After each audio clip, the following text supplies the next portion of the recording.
Ladies and gentlemen, we are now live. So welcome to this meeting of the Employment Committee. Usual things, there is no video, it's only audio today, so we're back into the era of the wireless. And I'm told that the engineers are coming to see if they can reconnect video tomorrow for the joy and fun that is the council meeting next week. Possibly. So no fire alarm expected, so if there is fire alarm, it's real. We need to meet by Queen Victoria, and do sign out if you signed in on your way in here. So colleagues, should we go around and introduce ourselves for the wireless? So I'm Gerald Van Jackson, I'm leader of the City Council and I chair this committee. David? David Williams, Chief Executive. Simon? Councillor Simon Bosher, leader of the Conservative Group.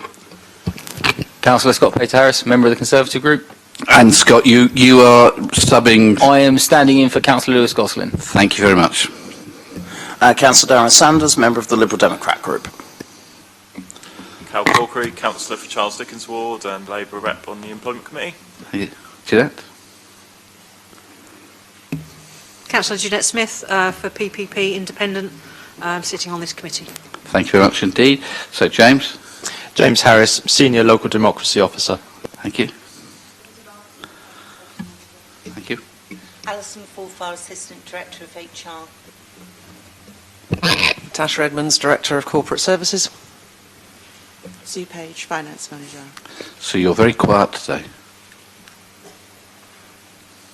Sue Page, Finance Manager. That's good. We have to have it for the record. Because if you're telling us off, we need to know who's telling us off. Okay, folks, welcome. Let's quickly run through the agenda. We've already had Lewis's apologies and Scott is subbing for him. Colleagues, any declarations of interest that we need to record? Jeanette? Yeah, my normal one, which is a personal non-prejudicial interest in all items as a paid official of Unison. Thank you. Cal? Yep, similar personal interest in that I'm employed by and a member of a trade union. Okay. Anything else? Nope. Okay. A minute to the meeting of the 23rd of November and the 20th of January. Colleagues, are you happy with those minutes? I don't have anybody saying no, but I don't have anybody saying yes either.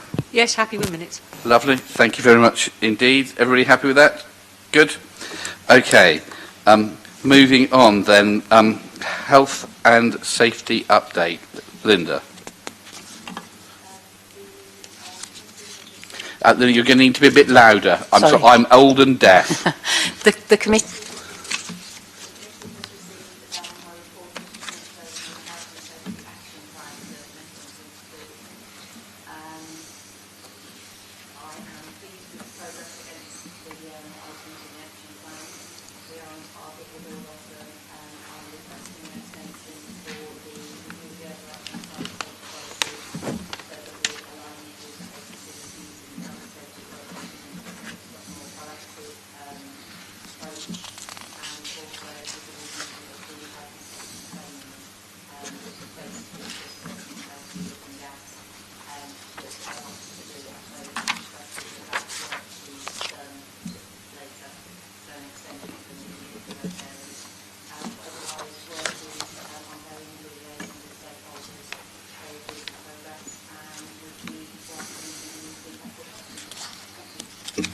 Okay, colleagues, any questions, views? Darren and then Scott. Oh, and Jeanette. Beg your pardon, Jeanette. So, Apologies. Probably the most significant thing over the next year is going to be readapting to COVID and the endemic environment, as opposed to the pandemic environment. There's nothing in here specifically relating to that. How is that going to be integrated into our health and safety policies?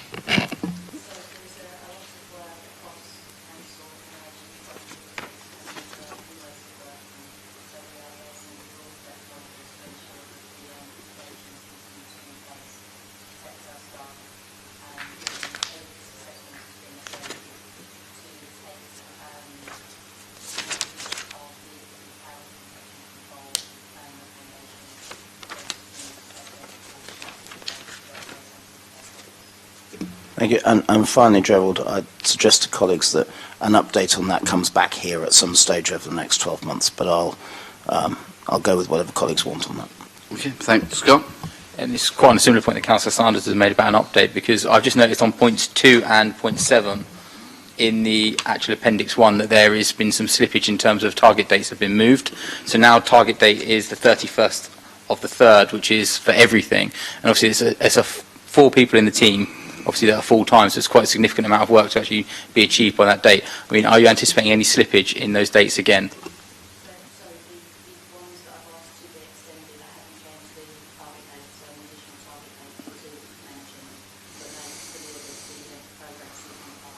The progress on target. So what are the target dates for those? Because obviously it says the target date has been moved, so it's been moved on a year, but it hasn't actually been changed in the report. That's correct. Okay. I wouldn't assume to move it on in this report. It'll be in the next. You don't anticipate copy. the others are going to have any slippage at all?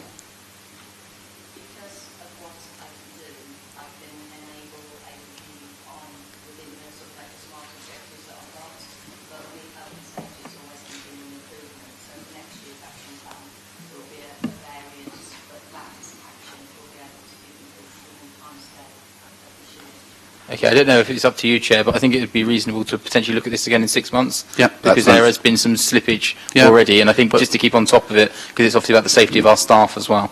But it's probably good practice to do anyway, so yeah, I wouldn't have a problem with that at all. Jeanette? Yeah, thank you. I had the same question as Councillor Sanders, the answer was quite sort of full. It's quite a comprehensive action plan. There's a lot of work in there, and I think what the health and safety team need is the full support of this committee as well. So target dates, yes, do sort of slip, and yes, reports will come back, but I think we also need to give them our full support. It's been a hell of a 2 years, to be honest. So some sort of praise needs to be done as well. Yeah. Okay, I think that's very sensible, and it would be right for us to record our thanks to people for all the work over the pandemic. So thank you very much indeed for that, Jeanette. Okay, with those bits in, are people happy to accept this? Okay, thank you very much indeed. Pay policy, Alison.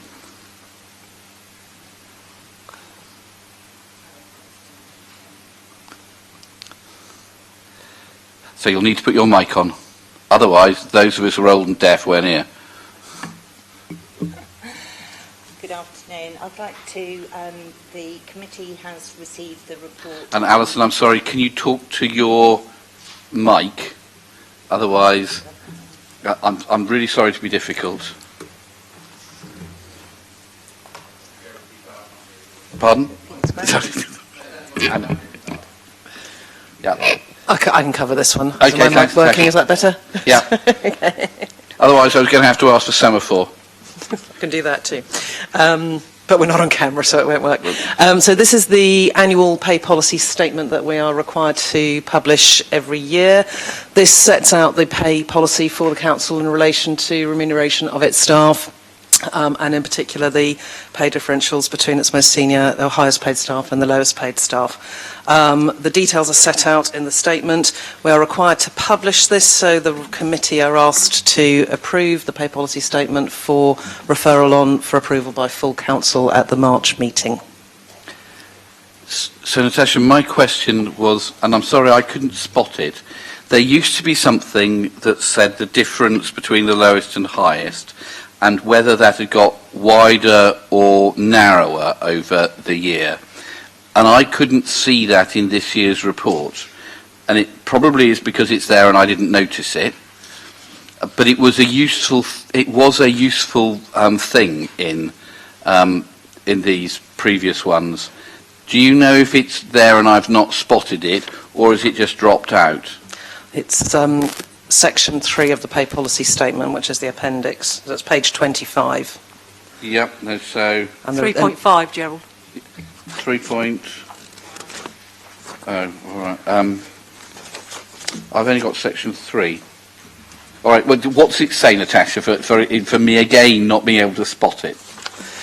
So the relationship, the pay rate, the ratio between the highest and the Yeah. lowest, the current ratio is 1 to 8.45. Oh, yeah, okay, so I found that. Yeah. And has that got closer or worse? I'll have to come back to you on that. I'm not sure how that compares to last year, but I can come back to you on that separately. Would you mind? Because Yeah. it would be useful to know if being a real living wage employer has made a difference. Okay. Anybody else on this one? Jeanette? Yeah, just a quick question really. How does this report relate to the gender pay gap report? Or does it? It doesn't. So this just sets out the policy position for the council. The gender pay gap report looks specifically at the differentials between male and female pay. Okay. Cal? Thank you. Do we have any information about how the pay differential at Portsmouth City Council compares to other comparable local authorities? No, we haven't done that analysis, but we can do that for future reports to this committee if that's of interest. I think it would be interesting to see the comparison between ourselves and Southampton, the Isle of Wight, Hampshire, so similar geographical area with similar levels of responsibility. Comparing it with the district is quite difficult because they're much, much smaller than us and very different responsibilities. But would that be all right to compare us to the local upper tier authorities? Yeah, I think so. Thank you. Yeah, Okay. we do have a set of comparator local authorities that we do use because they are unitary, they're similar size, deliver a similar range of services to us. So I think Brighton and Hove But- is one, for But example. it's so from memory that includes places like Stoke-on-Stench, or Stoke-on-Trent, sorry, which is useful as a comparator authority, but is in a very different part of the country with very different pay pressures on. And I think there is a use, because we know, for instance, in social services, Hampshire are our big competitor for staffing, that we look at some of the local ones who may not be unitaries but have a similar level of responsibilities. Okay. Just on that point, Councillor Van Jacks, I think you make a good point about, obviously you made a point about social services, Hampshire being our main competitor. I think in other sectors we have different competitors for different councils. So I think looking at it in that perspective is probably the right way to go in terms of, like, I talk from my professional background, I have different competitors in different parts of the industry. So I think to have a comparable data standpoint from saying, for example, social services and then say planning, for an example, are two different functions from a pay pressure. So I think if you were to go down that angle of looking at it in that perspective, I think we'd actually get more solid data and actually we'd be able to look at it probably a bit more objectively than we currently are. Scott, I'm not sure we'll be able to break it down into because we do it across the whole council, so breaking it down into the people in planning, but we'll see what we can do. I just think it would give us a bit more meat on the bone, should we say, Gerald? Yeah. Okay. Thanks. Okay, any other questions, comments, thoughts, colleagues? No, thank you very much indeed. Moving on to quarterly sickness absence. Natasha, it's Alison, hello. Thank you. Can you all hear me now? Yes, but you'll need to speak at your microphone. Thank you. So, presented to the committee the quarterly sickness stats, and the summary of that is there is an overall average of increase per person from 9.03% to 11.11%. We've got an increase in the long-term sickness, and that increase is from 6.04% to 6.20%. And in the short-term average sickness days per person, it's increased 1.7 to 2.16. Having said that, there are 3 areas within the council that have actually been reporting a decrease in sickness, and it's quite interesting that corporate services is one of those, and I think the reasons of being able to work flexibly has had a impact to the right in a positive way. So moving on a little bit, I thought it would be quite interesting for you to have an understanding of the top three: mental health, stress, anxiety and depression, coronavirus, and musculoskeletal, which is obviously the back and lower limb. So in terms of actions and remedies moving forward, the Council has invested a lot of time in terms of circulating support for mental health and well-being. We have numerous of learning and development on online skills. We've got managers' toolkits to help work with staff as well.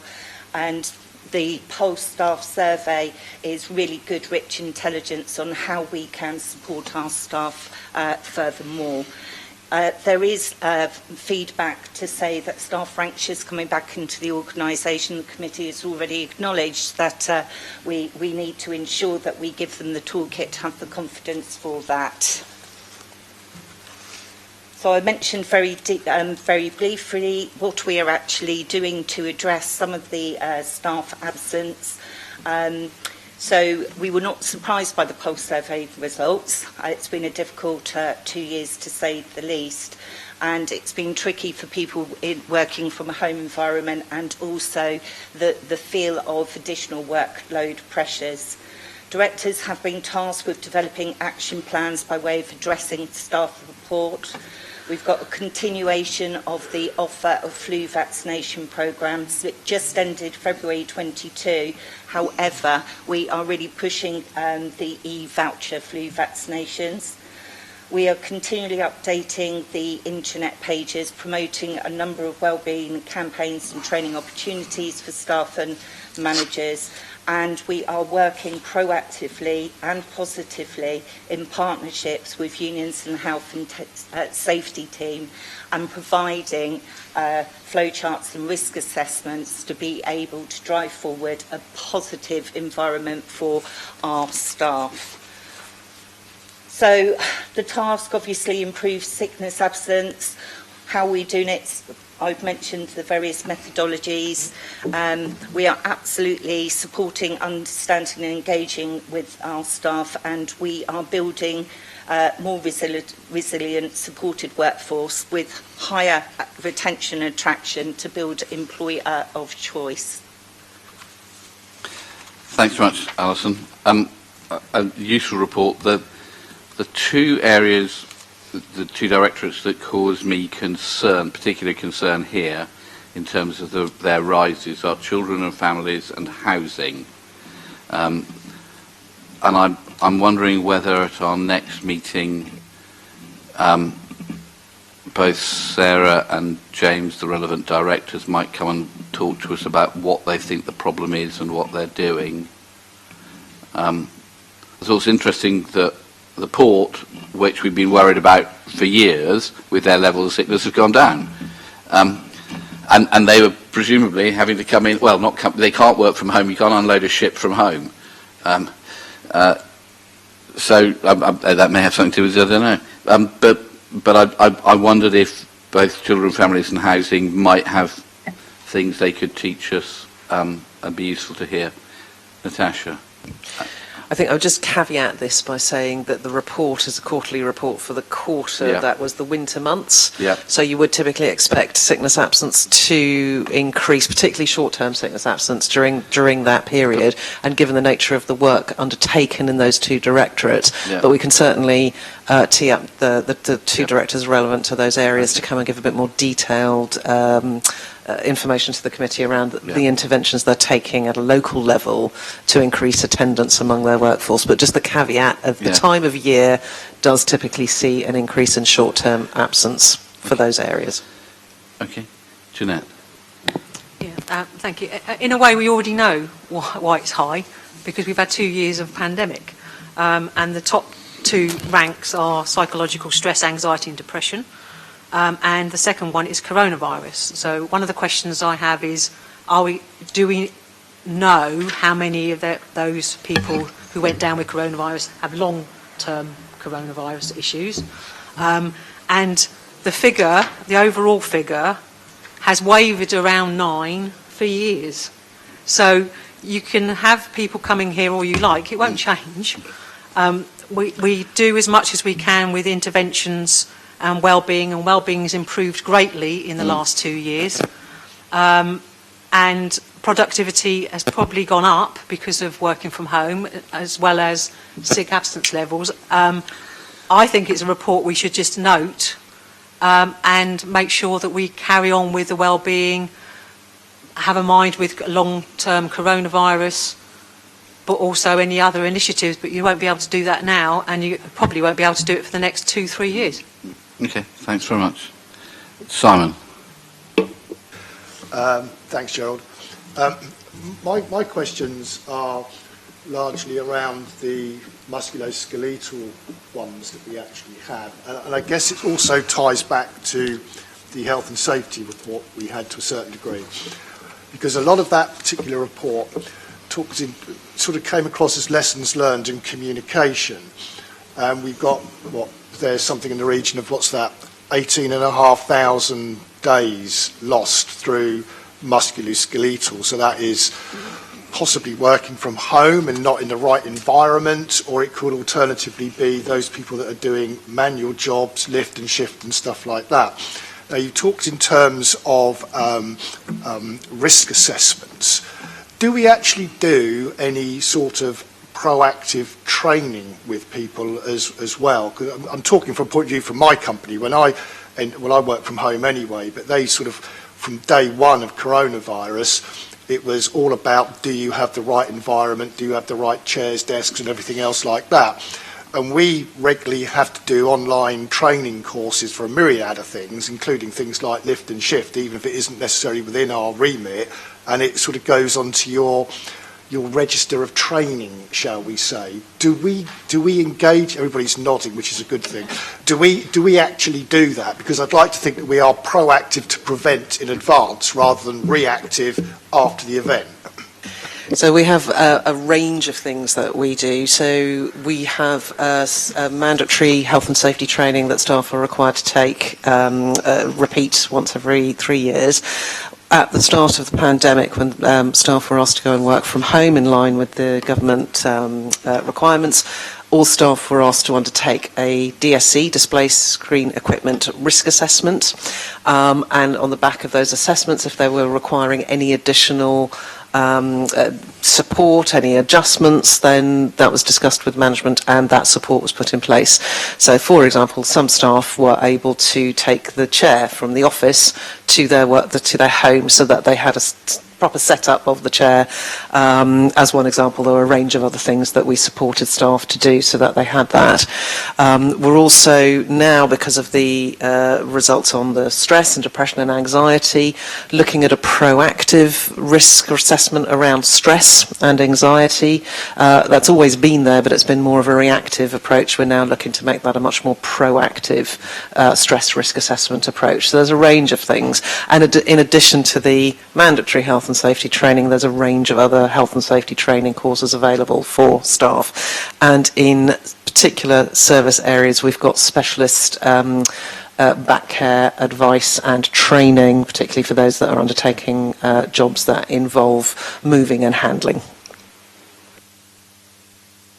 Thanks, that's pretty comprehensive, and that was what I was looking for in all honesty. I have a moot point, Gerald, and it's largely to do with Appendix 1 in the table. And again, it sort of goes back to what we were talking about from the pay policy report. This is essentially a snapshot of the recent period. Apart from the fact that I'm sort of guessing some are red and the arrows are red because I've got a black and white copy, which doesn't really help me too much. It would be useful to have an idea where some of these arrows are going up and down by how much compared to the previous one, if you see, because to put an arrow, and I'm looking at the first one, we've got adult services here. I'm guessing that is a red box with 16.47 and probably some sort of red arrow beside it going upwards. Now, has that gone up from 16.46 or has it gone up from 2, you know, to have an idea of where that goes going forward, at least would be useful, so it would give us Simon, a good the benchmark. last column at the end is your comparator. Yeah, So it's gone up from 15.98 yeah, okay. to 16.47. I think, is that correct, Natasha? Yes, but I do completely accept that the Yeah. layout of the table is not that easy to look Yeah. at. So what we can do going forward is make that element clearer, but also give a comparison with the previous period. So the final column on that table is the rolling 12-month comparison. But if we gave you the rolling 12-month comparison as well as the comparison to the previous quarter, if that would be helpful, we could do that. Yeah, I'm just looking for some context around it so that we don't, because we're seeing whether we've got a significant problem, in which case what has created that, or whether it isn't as significant as perhaps it would seem. And actually that might help. You've got to be careful because of the seasonality stuff. We know in the winter quarter you'll get more people with flu. So the rolling average helps, but actually the previous quarter might help as well to give more data.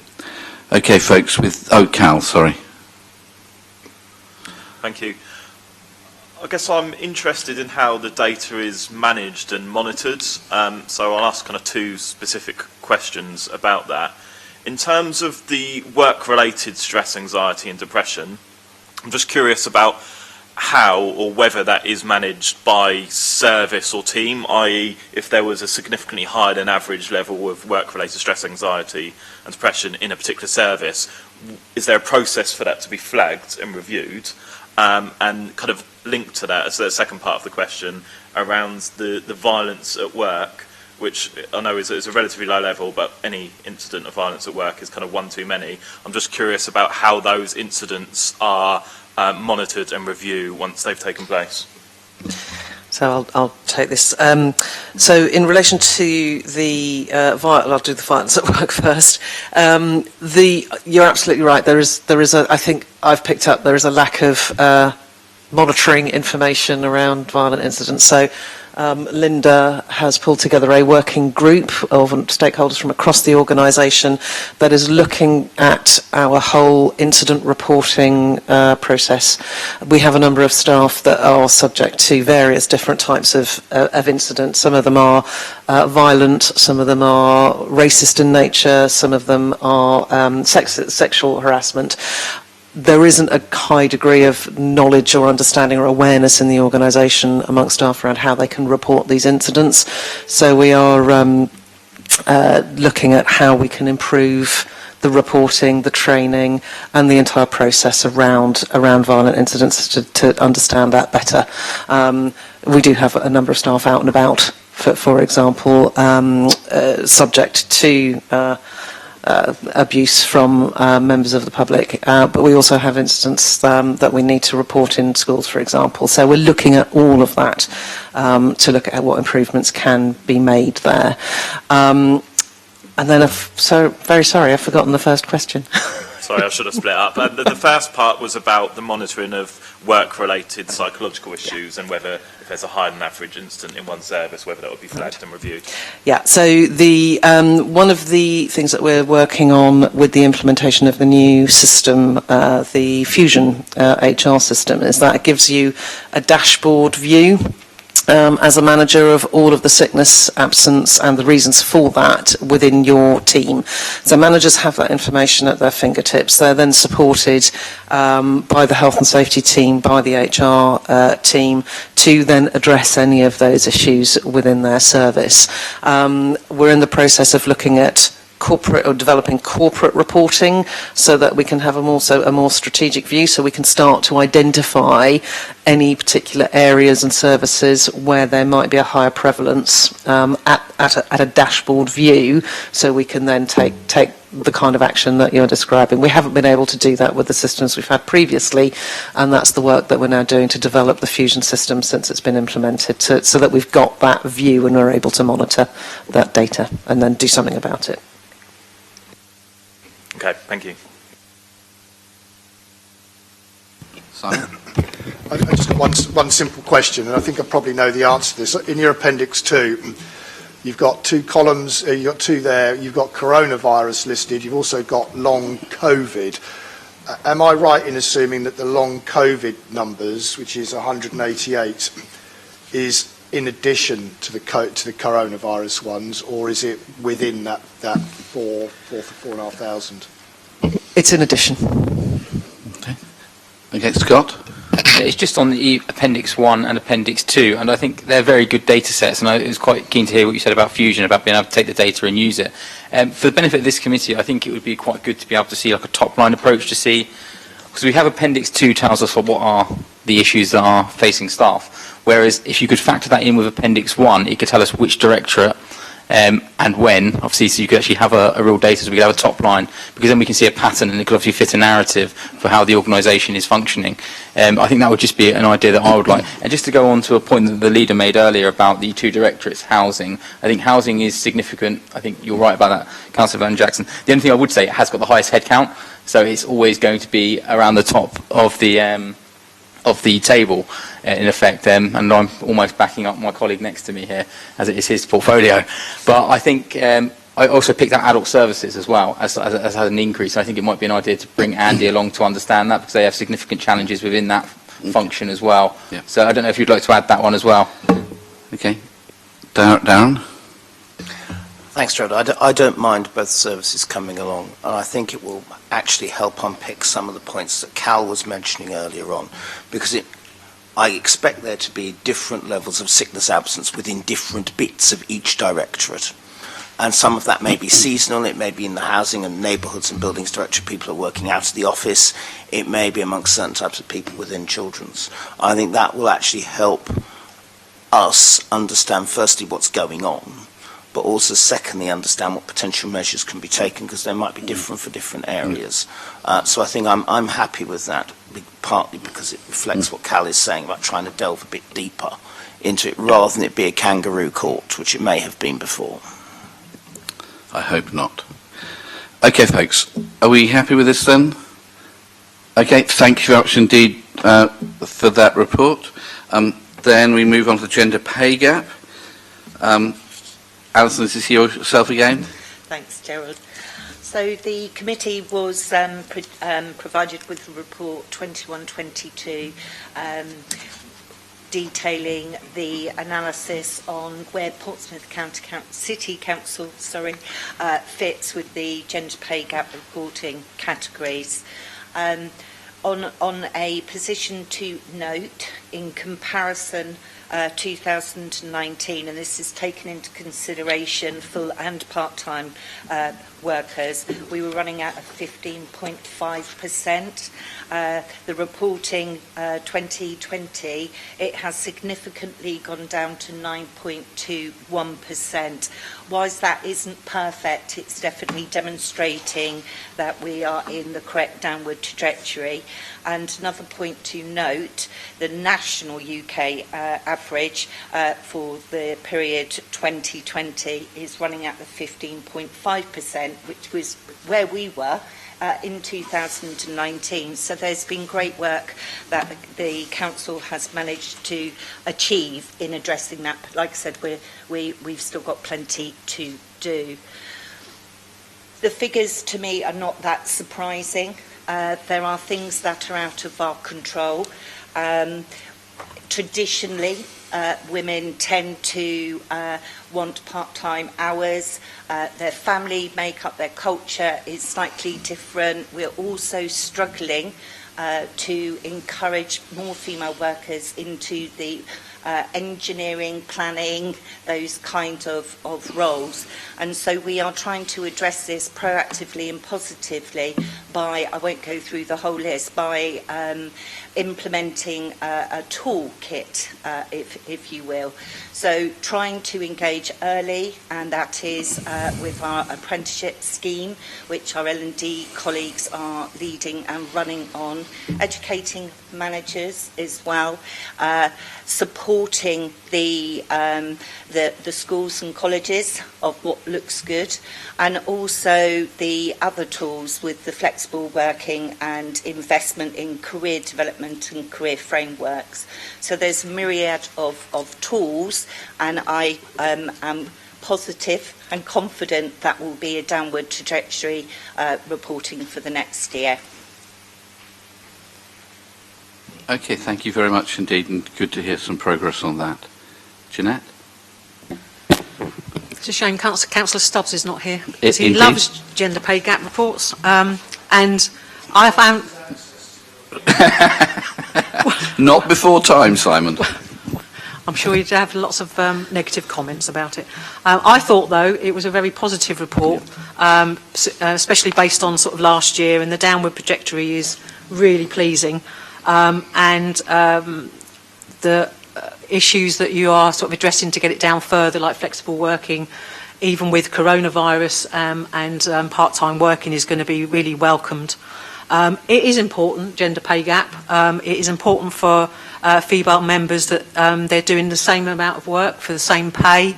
Some colleagues don't think that is the case, and it shouldn't be important, but it is, because it's about how many people we have, females at the top of the organisation as well as at the bottom of the organisation. And I have to say, without the female population within Portsmouth City Council, we would have been in a worse state through the coronavirus. So they've put in many hours, as male colleagues have, but it's really pleasing that the gender pay gap is getting smaller, and hopefully we'll get to a day when it's non-existent. So thank you for the report. Okay, thank you. Anybody else? Cal? Thank you, Chair. It was quite amusing yesterday for anyone that's on Twitter and might want to look up. There's a bot that's been set up called the Gender Pay Gap bot. So yesterday, I don't know if anyone saw this, but yesterday every organisation that was tweeting an International Women's Day message, this bot was automatically cross-referencing the gender pay gap database and tweeting what that gender pay gap was. So quite a few people got embarrassed by that. Just an aside, but it was quite amusing. A question just about section 3.45 talks about bonus proportions, and I think 100 people, mix of males and females, had received bonuses. I just wondered a little bit more clarity on that, because the pay policy statement earlier said that the council doesn't pay bonuses to any of its employees. That is what it's called in terms of the methodology that we have to apply, but actually in our context relates to where staff are paid honoraria payments, so in any kind of additional payment like that. But it's not a bonus or performance-related pay at all. It's a recognition of working over and above what is required in the role. We don't do them very often. Okay, that clears out. Thank you. I think we have one person in the room who gets one. Don't you, David, just doing returning officer? That's returning officer fees. That's not an honorarium. It's all the same kettle of onions. Okay. Okay, anything else on this one? Darren? Thanks. Just a couple of things. In 3.4, the mean gender pay gap, which I think is the one we should be looking at, is down, which is great news. But the median is up. Why?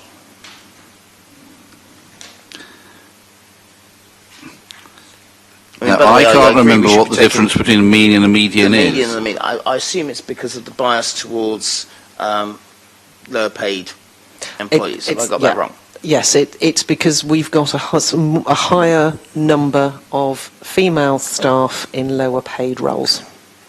Yeah, that's helpful, because I think Jeanette's right. It's great that it's actually being reduced, and it's great that we've got committee members who understand that as opposed to not understanding that.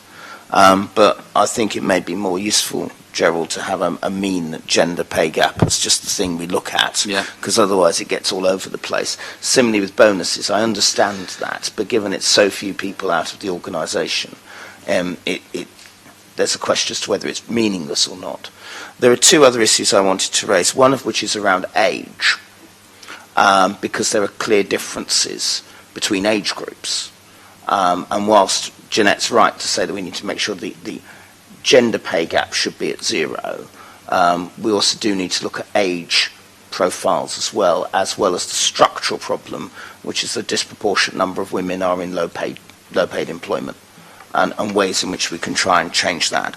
And then finally, referring back to what we talked about earlier on about comparator authorities, I note that the table above 3.3 has a series of comparator authorities, some of which are, I would argue, relevant, some which aren't, both in terms of their tasks but also in terms of their employers. I mean, I'm interested to find that the only organisation that's got a similar number of employees to us, which is Hampshire, we managed to have fewer women in the lower, middle and upper pay quartiles, which says to me we have fewer women than Hampshire. Is that correct? And if that is correct, what are we going to try and do to reverse that? The answer to that question could probably keep us here all afternoon. They're a much larger organisation, and of course this data also includes staff employed in schools, so there's a higher proportion of schools than we have as part of the local authority. But there's an action plan in the gender pay gap report at a very high level. That action plan is going to be broken down into much more detail and also be incorporated as part of our revised equality and diversity and inclusion strategy that's due for revision this year in terms of what we do going forward. I think the issues relating to age are absolutely right when we look at the age breakdown and the gender pay gap. It does show actually that women working full-time from the age of 22 to 39 are actually paid more than men in that cohort. But if you compare that then with the part-time position, it is very, very different. So there's a number of different things that are going on here that warrant further investigation, which is why part of the action plan is around doing more in terms of data analysis and insight to understand what's really going on at different levels in different groups, and referring to the points made earlier, also different sectors. So, different sectors will attract more women, other sectors will attract more men in terms of their employment. So there's an awful lot of work that's needed to be done to address some of this going forward. So that work is all underway. In terms of your points around mean, median, bonus, etc., we don't have a lot of choice in terms of what we have to publish, because that's set out in statute around what we have to report. But certainly what we can provide to the committee, we can simplify in terms of the committee report, as long as the published gender pay gap report meets the requirements of the statutory definitions. Okay, I'm sure that satisfied Councillor Sanders. Okay, anything else? Nope. Okay, thanks very much indeed, colleagues. Let's move on to senior management structure regeneration. David. Thank you very much. Members, this report sets out some considerations for you. We've had the resignation recently of 2 assistant directors within the regeneration portfolio. It does give us the opportunity to review our structure there. We've also instigated a peer review of the transport function, which will include reflections both in terms of performance and comparative performance, which I suspect is going to be really strong, but we will see, and also in terms of the most appropriate structure. The report sets out both the background to the current configuration that we have, which has been in place since 2017. It also talks about some of the issues that we face within this city, particularly around transport, which is a very, very testing agenda, I would say, both for officers and for members. We also unusually nationally have the major PFI on highways, which also has implications for our structure and the way in which we operate. So the report before you really is to commence the process of that review. We have statutory obligations around the way in which we conduct that review in terms of consultation and engagement with staff, consideration of options, and so forth. We will want to do that as expediently as we possibly can, because whenever we have an issue around review of officer structure, particularly senior officer structure, it does cause uncertainty and anxiety within the staff. So this is something that we will want to do as quickly as we possibly can, whilst fulfilling consultation objectives and wishes. So the recommendations to you are to agree to the review, including looking at the peer review that we've put in transit, and we would ordinarily bring back to you for your consideration some recommendations for your deliberation, and we do then need to consider whether or not we want to change the structure, and if we do, to what.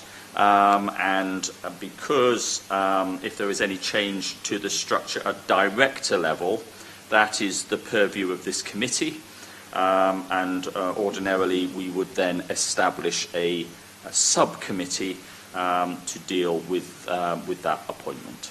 So that is the background to the paper. Whilst I've got the microphone open, I'd also like to take the opportunity to express thanks both to Natasha and to Pam for the work that they have done with us, and wish them all the very best in the next steps in their careers. Thank you. Thanks, David. So my understanding is this is looking to do a consultation, not to make a decision. Once the consultation had taken place, that would come back here, and then we decide what we're going to do. Is that right, David? We need to determine what it is we're going to consult on. Okay. Yeah, so the staff, we can't just have an entirely open consultation. We will need to give the staff, and we could do that by way of options. And you know, when it comes back here, it's perfectly open to members, having considered the representations, to determine a hybrid option. That's fine, as long as we can, justify those steps. But we do need to put together something upon which to consult. Thank you. Okay, that's helpful. I think I would be interested in making sure that we do consult about the possibility of having a director of transport. I just think it is, in a city like this, it is transport is such a big issue for in the city. Having somebody do that piece of work as a director, I think, is important. But I'm very happy to listen to what everybody else has said. So I think we've got almost everybody wants to start. So we start with Jeanette. So it's just a quick question on 8.1, Director of Finance's comments. It says on the last line, Council's processes to meet the administration's intention to secure 100,000 net savings from the senior management of the council. Is it envisaged that it's all going to come from this review in this directorate in regeneration, or is there more coming? So I have to say I was slightly bemused by the comment, because I don't know where that comes from. We had one saving within the budget of 51,000, I think, from memory, which was the proportion of one of the assistant directors' posts that was paid for out of revenue, while the rest of the salary was paid for out of capital. And it might be that what Chris is talking about is both the revenue and the capital saving, but there isn't an intention to lose anything else. I think the intention would be to, if we're losing a second assistant director, to pick up that salary and use it for the director. There'll need to be a little bit of a top up, but there is no other post, I think, is expected to disappear. Is that helpful? No, that's clear as mud, Gerald. Sorry. To be honest. That isn't clear. Obviously, Chris, as financial director, has put a comment in this report. So you need to sort of look into that. And it's still, my question is, does it all come from the regeneration part of this, or is there a wider senior management review to do this £100,000, because £100,000 is a lot of money Yep. to come from one sort of set of budgets. So I think the answer to that is no and no. So it's not there is no intention to do a wider look at senior management, but nor is there the intention of taking £100,000 out of regen. We've taken 51,000 and there is no budget need to take any more. Sorry, Simon. Perhaps I'm living up to the Simple Simon moniker, but it actually says that in the report twice, under the Yep. Director of Finance's comments, and right under the purpose of the report, 1.3. Process to meet the administration's intention, administration that's you, Yep. to secure £100,000 per annum net saving from the senior management of the council. Now, unless I've completely missed it, what this report is essentially saying is let's take the traffic and transportation bit out of regen, where we've already got a director, Yeah. and create a new director post, so increasing the senior management, and make a director of traffic and transportation, where we were 3 or 4 years ago, ironically.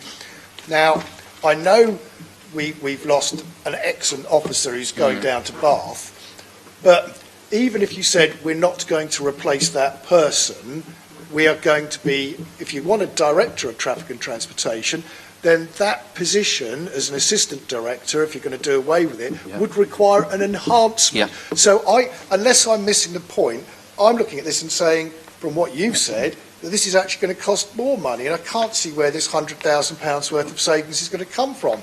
But it's an administration intention. It's your intention, Gerald. So could you tell the committee where this £100,000 is going to be saved? And the only place that it will come from is the deletion of one assistant director post, which has both a capital and a revenue make-up of its funding, which would hit that figure.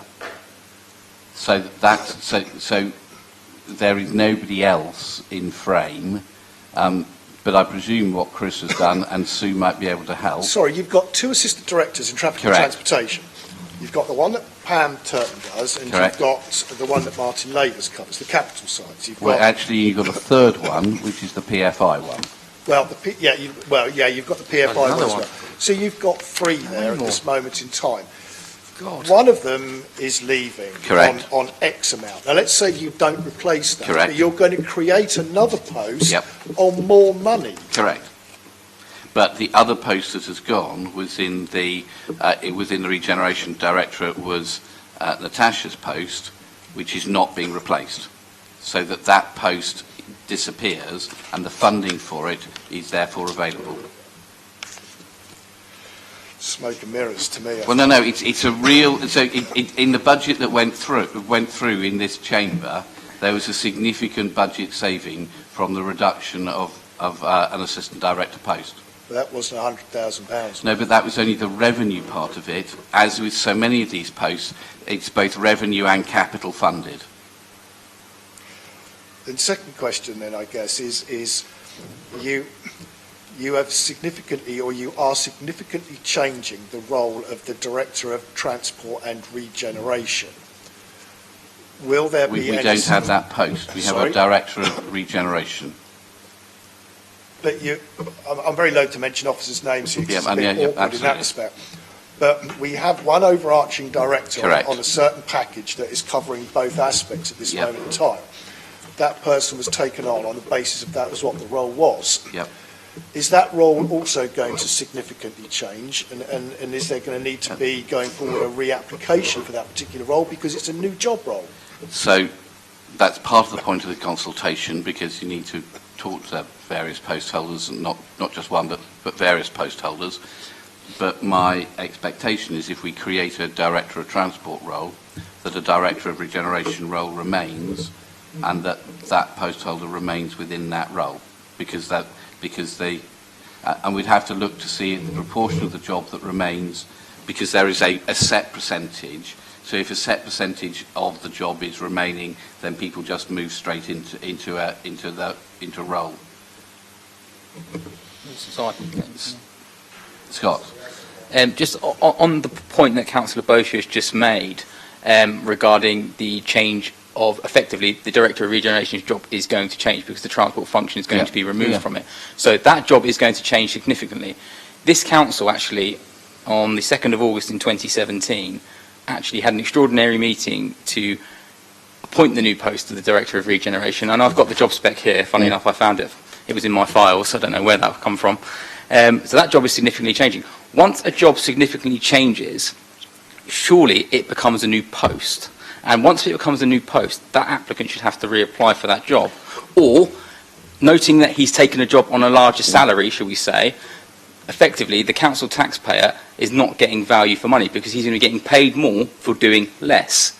So I could find your savings for you quite quickly if you wanted me to. And that would be surely because I think that job now is effectively different. It's fundamentally different to what the person who has got it as, and should be reassessed in that manner on a pay scale, or effectively the actual job itself should be just re-evaluated because it is fundamentally different. So if you do go down the route of a Director of Transport, the Director of Regeneration job is different, it is fundamentally changed. You've probably taken, I'd probably say, a good quarter or a third of it away. So why are we paying the chap the same money? We shouldn't be, really, should we? David. And I'm very conscious we're talking about individuals. I do think, members, we are quite fast going down the slippery slope of talking about solutions before we've undertaken the preliminary work. It's not something that we should be prejudging in terms of the outcome. Whatever we bring back to you will have been subject to consultation and engagement both with the unions and the staff. It will also be properly costed, including the source of that costing, and it will set out the implications not just for the new post, but for any other posts that are impacted by the recommended proposal to you. Scott, do you want to carry on, and then we'll I get do, down. actually, because, I mean, that's great, David, and I totally get where you're coming from. It's a review process. But, I mean, the review process is probably going to come back with two options. You keep the Director of Regeneration as it is, or you have a new Director of Transport and have a new Director of Regeneration doing the same role that they're doing, but it's not the same role, really. So that is going to be eventually what the outcome is. You know, I'm not prejudging it, but that is generally what's going to come back. I mean, we would be daft to say it's not, and I don't think any of the councillors in this room are stupid. You know, so I think we're going fast down the track of where this is going to go. The job is going to be fundamentally different for the Director of Regeneration if this is what happens, and the Director of Transport is going to be fundamentally different.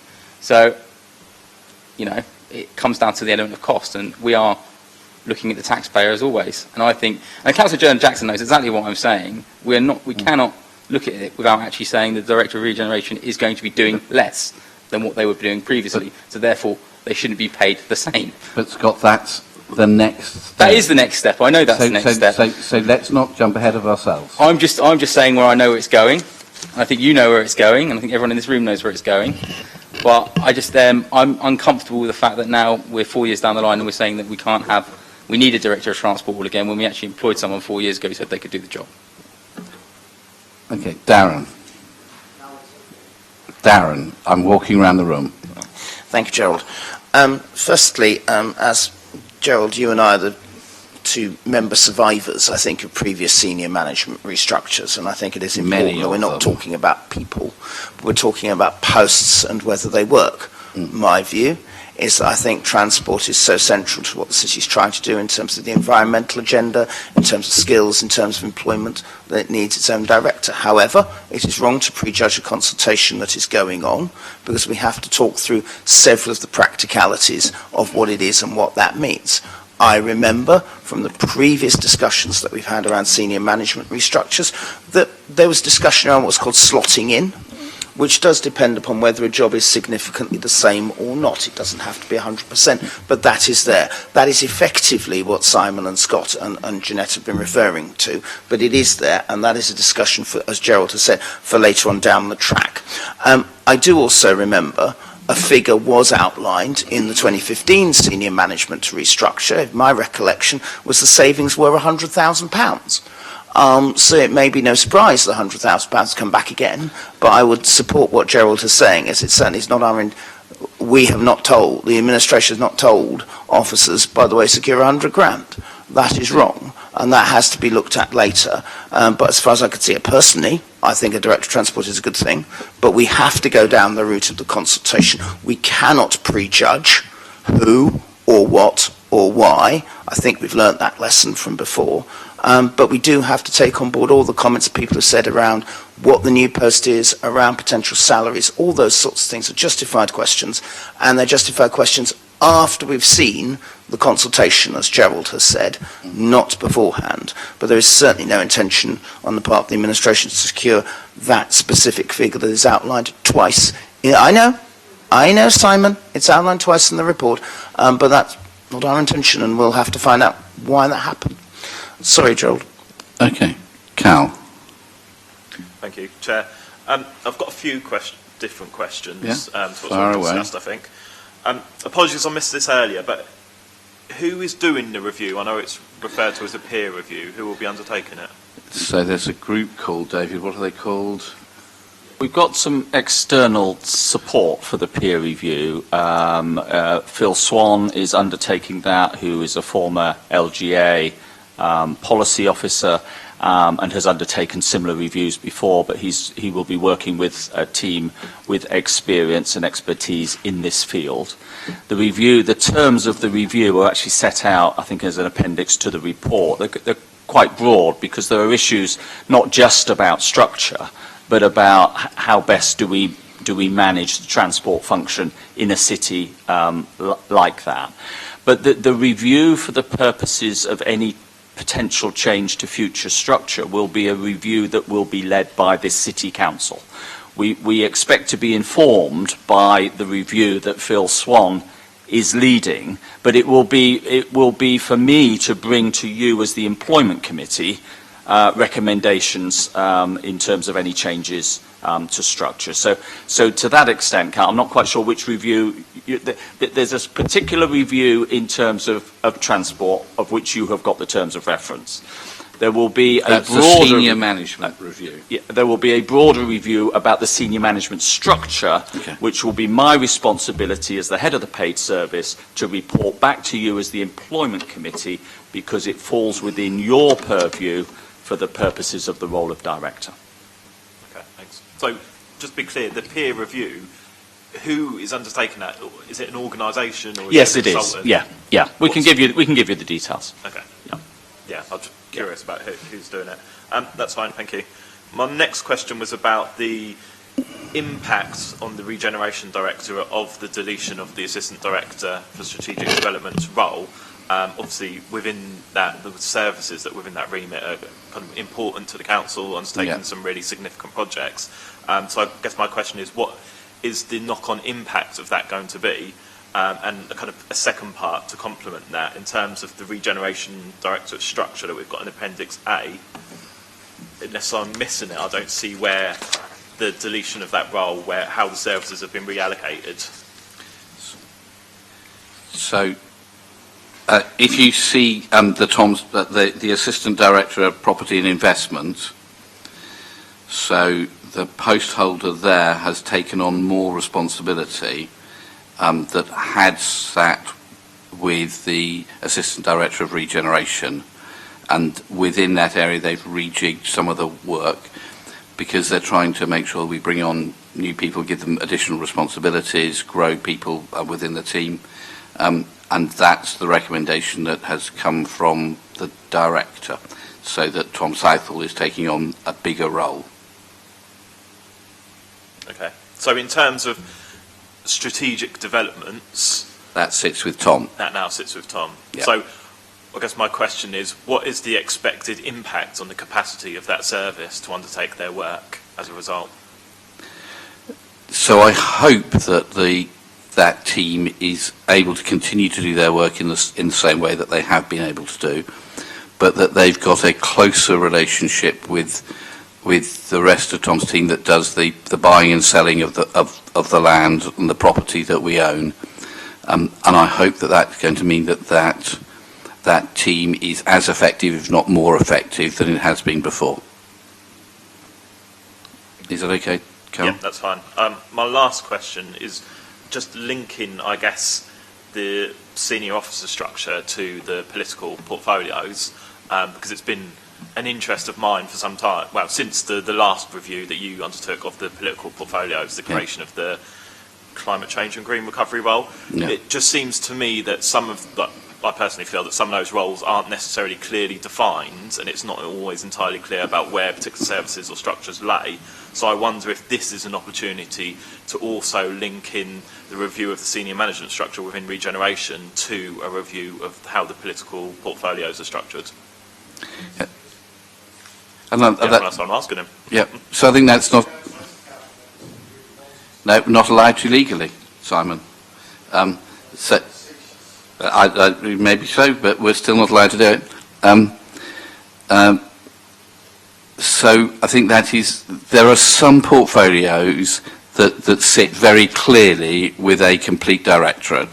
Susie's one is clear, Jason's one is clear, etc. So both adult and children's services are clear. Some of the rest of them are much less easily defined, and either they look at part of a portfolio. So, for instance, in housing, Darren looks after less than the housing directorate looks after, because some of it is in the environment, like the rubbish collection stuff is there, which is looked after by somebody else. And in some portfolios you have different bits and pieces. But it is a sensible thing to do to look to see if we can tidy any of that up.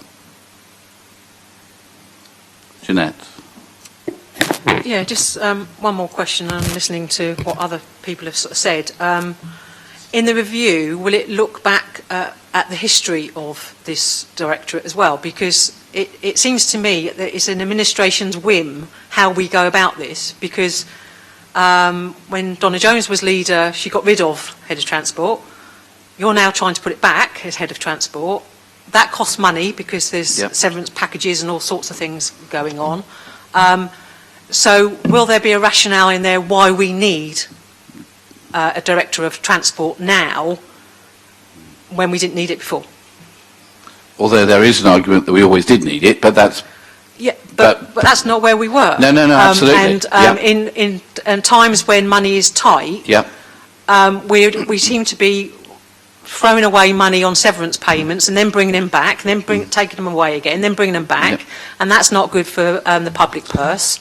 So is there going to be a rationale in why we actually need this split from the director themselves to somebody who is a director of transport? I will try to give that rationale, Councillor Smith. I do reference, even in this outline paper, that in a city like Portsmouth, the issues around transport, and I would say planning and regeneration as well, are extremely forcefully fought on the pavement of our wards. And inevitably, that crosses the officer political domain on a fairly regular and at sometimes fairly spicy basis. So we shouldn't be surprised that with changes of political regime and just in terms of political broad cycles, there may be a desire to recast the structure. But I'm sure you know very well from your HR background that structure so often is seen to be the solution to all ailments. And in my experience, it rarely is. And that is one of the reasons why the terms of the brief to the external review team does include quite a bit about the relationship, the behavioural side of how we manage these services, as well as the structural side. It is inevitable in a three-party, I should say four-party, closely fought arena like Portsmouth City, where most people actually own more linear frontage of vehicle than they do house. Issues around transport accessibility and mobility are so tightly fought, ever more so now when it has such an immediate impact on issues like climate change and public health. So it is a real cauldron, of issues, political issues for this city. And therefore, as Chief Executive, I'm not surprised that every now and again the configuration comes to the fore. And Jeanette, I think you are right. We do go around. So I think in 2014, the Director of Regeneration's post was abolished, and on the basis it was not necessary. And in 2017, a new Director of Regeneration was then employed. So we do go around these things a bit. Scott.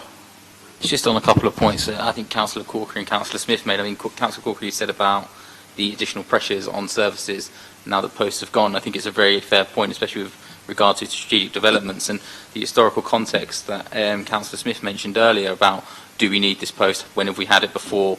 And I think context is important, and structure within the senior management team is important. I think you, as the leader of the council and obviously chair of this committee, has an opportunity now to really re-evaluate the regeneration service as a whole, because I think there are elements of that service that aren't performing as well as others. I think I'm not saying anything that anyone doesn't know here. I would just recommend that actually, while give consideration to the creation of a new Director of Transport post, that you actually re-evaluate the service as a whole as part of the review, because I think in that way you might actually get some better answers than you actually were looking for. And I think it would serve a wider purpose to actually do that. Just from what the members have said here today, it's clearly a service that is controversial to us all, as the Chief Executive has outlined. So I think you have an opportunity to re-evaluate the whole service from the Director and Assistant Director level and put it in a much more better structure moving forward. That is what I would do if I was you. But I'm not, and I'm sure you'll probably listen to my advice and disregard it. But I think that would be the way to go if you are going to go and do that today. I would slightly probably change one of the recommendations from, instead of a new Director of Transport, and re-evaluate the regeneration service as a whole. David, if you're having to look at the position of a Director of Transport, you'd need to look across the whole piece, won't you, David? Yes, we will. We will be looking across the whole piece. But the purpose of this committee is to deal with changes at director level, and the change at director level that has been voiced by the administration is that of the creation of a Director of Transport. What I would say, members, is that we're not unusual across the country, but a lot of authorities really are struggling to retain staff, and find good staff in this area. And what I don't want to see is us undermining the confidence of those staff so that we lose even more staff, because undoubtedly this is not an easy city for professional staff in those disciplines to work in, particularly when they get caught in the crossfire of party politics. And I just sense that whilst we're all now desperately keen not to prejudge, we're in danger in this session of exacerbating that. Okay. Thank you, David. So we've had a useful discussion. So it is down to us, colleagues, whether we allow the Chief Executive as Head of Paid Service to go and do this review or not. And it's our decision. So I'm happy to propose it, because I think this would be a good and useful thing to do. But it's down to the members of the committee. So, and I think we have to vote on it. So those in favour? So we have a seconder.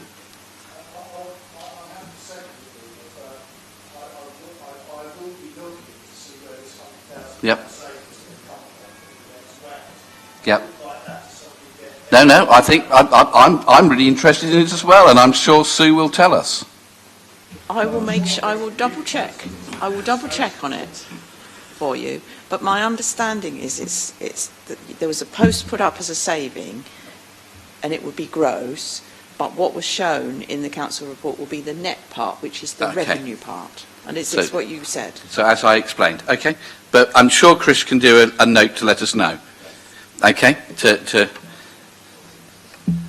Simon, if we get a note from Chris Ward, would that be helpful? Fine, yep, then that's fine, but we're not going to meet again for a little bit. So just to make sure we get something quicker. Sorry? Put it in the minutes. We can always add it to the minutes. Would that be all right? Yeah, no, it'll come back here, but I want to see if you can get something quicker than that, Simon. I think if you add it to the minutes, it has to be in the meeting. 'Cause No, that okay, reflects the so meeting, we'll doesn't it? get something to the next meeting. On that. So, colleagues, can I see, so I've had it seconded twice. So can I see those in favour, please show, which is unanimous. Thank you very much indeed, and therefore by nature one cannot ask for a people against. At which point, I think that concludes our meeting. James, if you want to hit the off button, could I, just on a completely different matter, could I steal with the Chief Executive